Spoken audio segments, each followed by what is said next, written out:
दोस्तों नमस्कार। भारतीय संविधान, राज्य व्यवस्था, अंतर्राष्ट्रीय संबंध, लोक प्रशासन वाला जो टॉपिक है, उस पे छात्रों की ये शिकायत रहती है कि साहब अंक बहुत ही कम आते हैं। दोस्तों इसमें मेरा ऐसा मानना है, नंबर कम जो आते हैं उसके कारण आप खुद हैं, क्योंकि जो सवाल आपसे पूछा जा रहा है, आपके पास में उससे संबंधित कोई आपके पास में मटेरियल नहीं होता। आपसे अगर पूछा जाए कि राजस्थान की राजनीति में क्षेत्रीय दलों की भूमिका कम रही है, तो गप्पे मारने की बजाय आंकड़ों के साथ में आपको बात कहनी पड़ेगी। संविधान जो बात करता है, हर जो टॉपिक है, उसको आप आर्टिकल से, विभिन्न डिसीजन से जोड़ना बहुत ज़्यादा ज़रूरी है। कहीं पर्यावरण की बात हो तो एमसी मेहता का वर्णन बहुत ज़रूरी है। कोई भी टॉपिक हो, उसको फंडामेंटल जिसे कहते हैं, संविधान का मूलभूत ढांचा कहते हैं, जिसे आधारभूत ढांचा कहते हैं, उससे आप ज़रूर जोड़िए। सुप्रीम कोर्ट के जो डिसीजन आए हैं उससे ज़रूर जोड़िए। इसके अलावा कोई जो टॉपिक है, भारतीय राजनीति में मतदान को व्यवहार प्रभावित करने वाला जो तत्व है, जाति हो गया, धर्म हो गया, संप्रदाय हो गया, तो उसके अंतर्गत जो सवाल पूछे जा रहे हैं उससे संबंधित आपके पास में फैक्ट होने चाहिए। ठीक है, आपसे पूछा जाए कि पंचायती राज है विफल क्यों है, तो आपके पास में लगातार 15 पॉइंट होने चाहिए। भाषा के साथ में, प्रवाह के साथ में, स्पष्टता के साथ में आप अपनी जो बात है वो कह सके। इसी तरीके अगर पूछे कि राजस्थान की राजनीति में महिलाओं की भूमिका कम रही है, राजनीति में केंद्रीय स्तर पे कम रही है, तो आपके पास में आंकड़े होने चाहिए। शुरुआत की लोकसभा से लेकर के, शुरुआत के मंत्रिपरिषद से लेकर के आज तक के साहब ये मंत्रिमंडल की स्थिति रही है जो इस बात को प्रूव करती है कि महिलाओं की जो स्थिति है वो राजनीतिक दृष्टि से कमज़ोर है। अगर आपसे पूछा जाए, है ना, कि भारतीय जो संविधान है उसके अंतर्गत संशोधन की जो प्रक्रिया है वो सरल है या जटिल है, तो ये सवाल बहुत ही बेसिक सवाल है। ठीक है, हर गाइड के अंदर उत्तर मिल जाएगा, लेकिन आजकल ऐसे सवाल नहीं पूछे जा रहे हैं। आजकल दोस्तों सवाल ऐसे पूछे जा रहे हैं जो एनालिसिस देखते हैं। एनालिसिस का मतलब आपसे अगर ये पूछे कि भारत की जो संविधान सभा थी, ठीक है, उसमें अद्भुत समायोजन था विभिन्न धर्मों के और संप्रदाय के लोगों का, तो आपको पता होना चाहिए कि हिंदू महासभा से कितने थे, है ना, दलित जो वर्ग है उससे संबंधित कैंडिडेट कितने थे, हिंदुत्व की पार्टियों से कितने थे, मुस्लिम लीग से कितने थे। तो आपके पास में एनालिसिस होना चाहिए। वो जमाने गए जब आपसे सीधे भारतीय संविधान की विशेषताएं पूछते थे, नहीं पूछ सकते। अब आपसे ऐसे सवाल पूछे जाएंगे जहां आपको उदाहरणों से बातों को सिद्ध करना। जैसे आपसे कहा जाए कि राज्यपाल जो है एक टॉर्च है, तो आपको सिद्ध करना है कि राज्यपाल टॉर्च है तो किस रूप में है। आपसे कहा जाए कि राज्यपाल है, ठीक है, केंद्र का एजेंट है, तो आपको विभिन्न उदाहरणों से बताना है कि राज्यपाल केंद्र का एजेंट है या नहीं है, या कंक्लूजन के अंतर्गत दोनों ही बातों का खंडन करते हुए बैलेंस संतुलित से जो बात है वो आपको कहनी है। ये बात होगी भारतीय संविधान। तो कहने का मतलब किसी गाइड से काम नहीं चलेगा। जो सिलेबस है उस पर फोकस करो, और पिछले सालों के जो पेपर है उनमें जो सवाल पूछे जा रहे हैं उनके इर्द गिर्द जो है आपको चीज़ों को समझना पड़ेगा।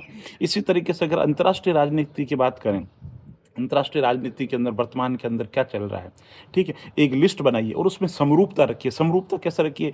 भारत के पड़ोसी देशों के साथ में संबंध, सबसे पहले चाइना को ले लीजिए, ठीक है। अब उसके एक लिस्ट बना लीजिए कि संबंध कैसे रहे हैं साहब, ऐतिहासिक संबंध कैसे हैं, सांस्कृतिक संबंध कैसे हैं, राजनीतिक संबंध कैसे हैं, आर्थिक संबंध कैसे है, संचार प्रौद्योगिकी को, विज्ञान प्रौद्योगिकी को लेकर के क्या हो रहा है ना, और हाल ही के अंतर्गत जो विवाद चल रहे हैं वो क्या है, और समाधान की दृष्टि कैसी हो।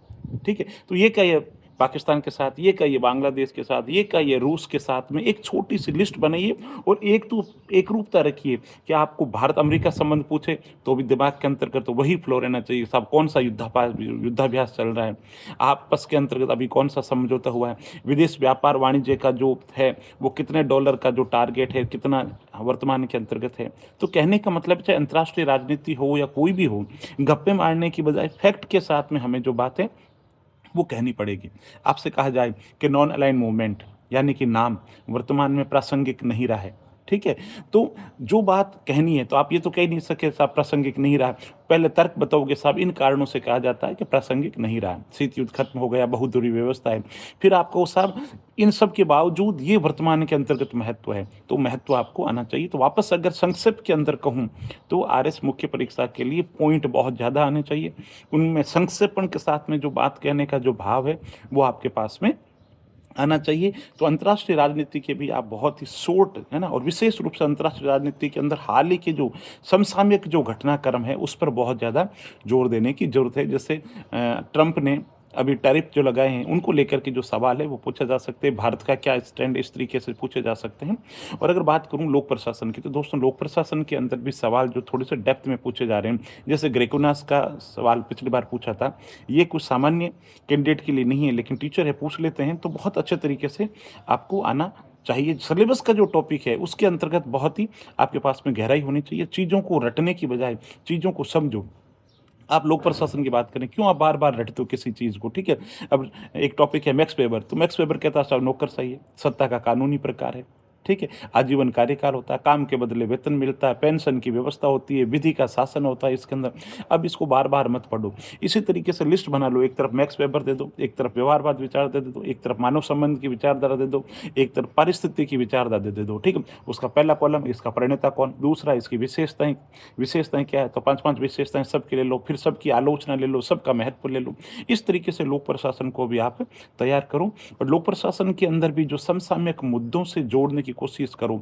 सेकंड एआरसी ने अपनी क्या रिपोर्ट दी है, केंद्र राज्य संबंध ने कोई बात की है, विधि आयोग की कोई रिपोर्ट आई उससे संबंधित कोई बात है, यानी बात सिर्फ यूं ही कहने की बजाय किसी कमेटी की कई बात, किसी आयोग के द्वारा की गई बात, किसी महत्वपूर्ण व्यक्ति के द्वारा जो की गई बात, उनके साथ में आप लिखोगे, अपनी बात कहोगे तो अंक ज़्यादा आएंगे।